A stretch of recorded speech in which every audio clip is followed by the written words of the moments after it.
Recorded Books and One Click Digital present Blue Skies by Robyn Carr, narrated by Thérèse Plummer, and directed by Kathleen Gormley.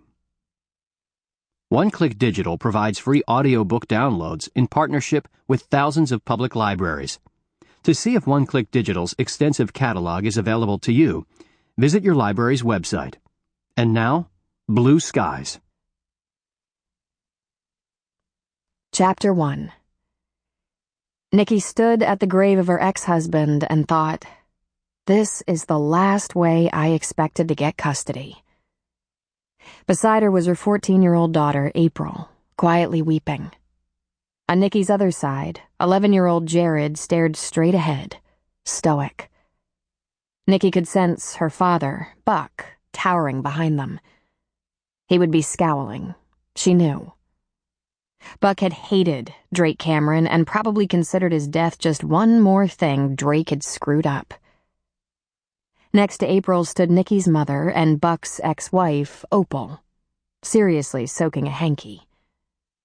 Tucked into the crook of her arm was her fluffy white poodle, Precious, who was not. Opal had liked Drake very much. She probably thought marrying him had been one of the few things Nikki had done right. Opal was one to appreciate money and pedigree, both of which she believed Drake had. Only 47, Drake had appeared to be at the peak of health. Nikki couldn't remember when he'd last had a head cold.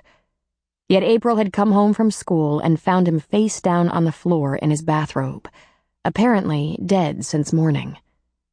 The medical examiner's preliminary finding was massive coronary. About 50 mourners gathered at the cemetery in the quickly rising heat of a late May morning in Phoenix. Most were lawyers and secretaries from the firm that had employed Drake, a tax law specialist. The only one of them Nikki knew was his secretary, Mona, who had been with him for at least 10 years, long before the divorce. Nikki had to tangle with her every time she tried to make arrangements with Drake regarding the kids. A most unpleasant woman.